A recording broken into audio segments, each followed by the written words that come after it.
and welcome to News Feed on Trust TV. I am Sumaya Abubakar, taking you through the stories trending online that people are talking about and sharing around the globe today. Muslims who eat in public during fasting period will be dealt with, said Kano Hisbah. Senator Ike Ekweremadu and his wife Beatrice Ekweremadu are found guilty of organ trafficking in the United Kingdom. The Economic and Financial Crimes Commission says they will be going after governors and other public officials after May 29. Cops swarm Rihanna's house as man shows up to propose.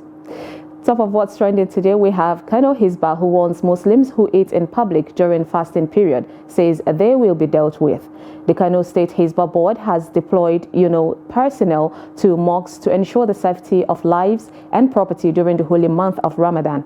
This was contained in a statement issued by the Public Relations Officer of the board, Ibrahim Lawan, on Thursday, March 23, 2023 in Kano. The Commander General of the board, Dr. Harun Ibn Shina, said that Hisbah Corps will visit mosques during Iftar, Taraweeh, Tahajjud prayers to protect worshippers and their property from unpatriotic elements. Those who engage in societal vices during the sacred month will be dealt with. Some of the youths who eat in the public during fasting period will not be spared either, he said.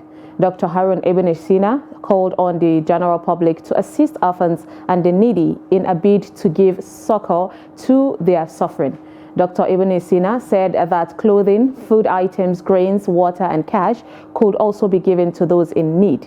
A netizen commented, "In Katsina at the moment, I was about vacating the building I was working from, and my guy was like I should hide the bottled water in my hands from passerby so that I won't vex them." A guy said, "Hisbah is right. Those Muslims who will eat during fasting are right. If you think anyone is wrong, go to court." Another guy said, "This month of Ramadan is the holiest month of the year, Islamically, and we Muslims give it utmost importance, and we do not tolerate any form of disobedience in or within it." Next on what's trending, we have Senator Ike Ekweremadu, his wife, and a doctor have been convicted of organ trafficking in the first verdict of its kind under the Modern Slavery Act in the United Kingdom. Ike Ekweremadu, 60, a former deputy president, his wife, Beatrice, 56, and Dr. Obinna Obeta, 51, were found guilty of facilitating the travel of a young man to Britain with a view, to his exploitation after a 6-week trial at the Old Bailey. They criminally conspired to bring the 21-year-old Lagos street trader to London to exploit him for his kidney, the jury found. The man, who cannot be named for legal reasons, had been offered an illegal reward to become a donor for the senator's daughter after kidney disease forced her to drop out of master's degree in film at Newcastle University, the court heard. Back in February 2022, the young man was forcefully presented to a private renal unit at Royal Free Hospital in London as Sonia's cousin in a failed attempt to persuade medics to carry out an £80,000 transplant. For a fee, a medical secretary at the hospital acted as an Igbo translator between the man and the doctors, to help try to convince them that he was an altruistic donor, the court heard.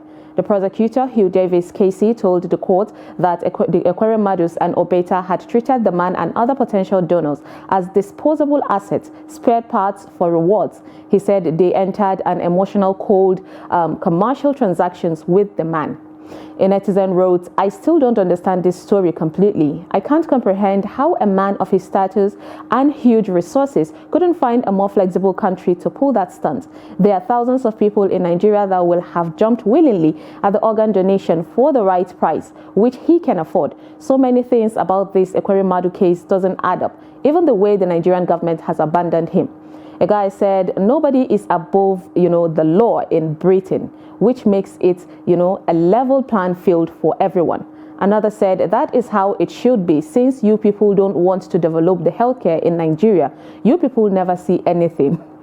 Next on what's trending, we have the Economic and Financial Crimes Commission, EFCC, who has announced that they will be going after some outgoing governors and other public officials after May 29th. EFCC Chairman Abdul Rashid Bawa disclosed this in an interview with Daily Trust. He told the publication that some arrests would be made immediately after May 29th. Nabawa, who did not, give names or the number of public officials that would be brought under the law, also disclosed that at least 2 ministries are currently under the radar of the Commission for fraudulent activities that border on procurement processes. One of the ministries allegedly committed fraud, on about 20 contracts to the tune of 4 billion naira. Bauer said these are contracts that were done way back in 2018, and then some group of people so bold came up with the same narration. They moved the documents from the file, forged them, and then, of course, in conspiracy of some civil servants, raised vouchers and pay. How can that happen if we have digitalized procurement processes? Also reacting to call for his sack by some civil society organizations, Bauer said it is on record that he is the first sitting EFCC chairman to go to court and testify not once, not twice, or 3 times. We now have some group of people that were paid. We know the people that are paying them coming up, with all sorts of gangs up. A netizen commented, "Make sure you go after every party, not some parties." Bauer will be making promises like the way most men make promise to women in bed. Another said, "Why are you giving them heads up? If you truly mean business, then that is like informing criminals. You are coming to their house to arrest them." And someone added, "Don't forget to start with Abia State's Governor Ikpeazu and his cronies."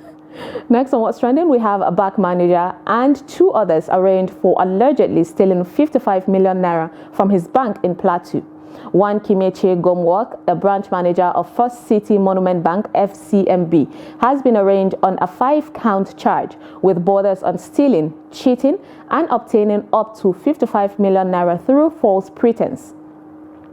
He was arraigned alongside 2 others identified as Michael Damkas Boyam of Tan Global Energy and Abbas Andrew Dayi Lim of Castle Gate International Limited by operative of the Economic and Financial Crimes Commission.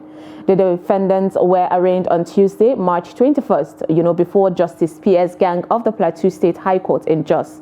EFCC in a statement said Kichime Gomwok, while serving as branch manager FCMB PLC, Murtala Mohammed Jos in Plateau State, is alleged to have forged cocaine gratuity certificate to pledge letter of set-off date 30th December 2019, purportedly co-signed by Mrs. Monica Beatrice Tang and Reverend Dr.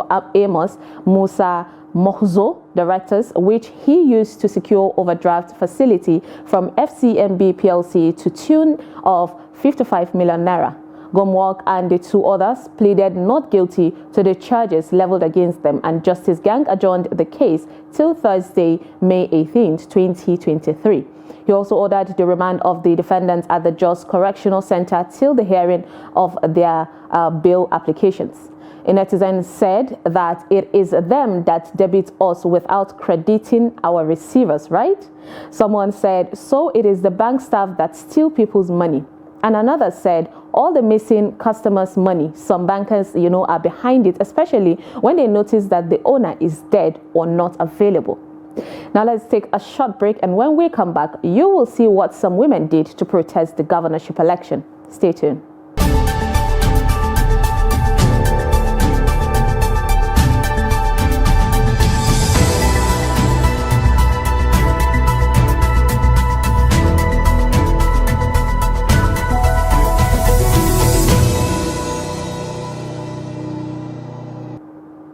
Welcome back. It's News Feed. Now, Nasarawa women protest the results of the governorship election without their clothes. The protest in Nasarawa State entered day 3 on Thursday, March 23rd. Viral videos shared online show women protesting naked in Nasarawa State after the March 18th governorship election. The Independent National Electoral Commission, INEC, declared Governor Abdullahi Sule, the candidate of the All Progressive Congress (APC), as the winner of the governorship election in Nasarawa State, and the women took to the streets, to express their displeasure. The reason for their protest was that INEC went ahead to announce a winner of the governorship election when there was contention in the result that emanated from Gayam and Chiroma electoral wards in the state capital. Some of the women wore black while protesting, others stripped completely naked and bitterly expressed their displeasure in front of the camera. They chanted songs as they marched with placards that had inscriptions like, "Stop the conspiracy against our people. INEC should reverse the declaration now, and or votes must count." Videos of the protests are now being shared online with viewers talking about it. The state returning officer for the governorship election, Professor Tanko Ishaya, declared that Governor Sule of the APC polled 347,209 votes to beat his closest rival David Ombugado of the PDP, who had 283,016 votes. A netizen said, "Imagine a country that will force its citizens to do the unthinkable just to get their basic rights. Is doing the right thing that's hard?" A guy added, "Poor women given stipends, and brainwashed. They should keep wasting their time there." Next on What's Trending, we have a trending video of women agreeing that it is wrong for a woman to ask a man to provide transport for them on the first date. Take a look. "Are you going to pick me up or are you going to get me an Uber?" And he said, "I'm going to make my way there. You should do the same."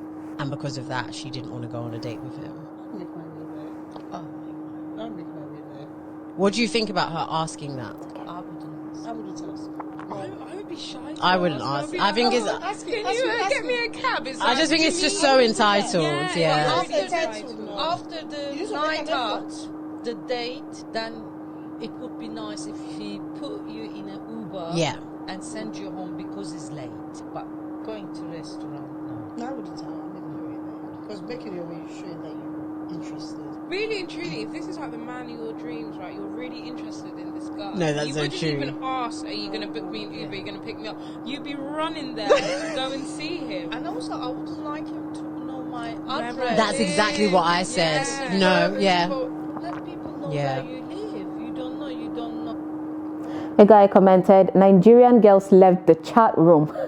The lady said, "I say this every time. Paying for your Uber to a date shouldn't be a big deal for you as a lady. If you're not financially buoyant, just stay at home. If the guy decides to pay, then it's fine too, but it shouldn't be forced at all." Another guy said, "I naturally would ask, to support your transport after a date, but if you ask for transport before coming on a date, that would be a big turn-off for me. I love when a girl has a bit of lady courtesy and poise. It breeds respect and class regardless of her financial status." Next on What's Trending, from the international scene, of course, we have corpse swarm Rihanna's house as man shows up to propose to her. Now, corpse were called into Rihanna's house on Thursday, March 23rd, after a man showed up to ask for her hand in marriage. Security officials told TMZ that the man traveled from South Carolina, walked up to Rihanna's home on Thursday, where he faced her security. After the man revealed, he was there to propose to singer Rihanna's team, called the cops right away.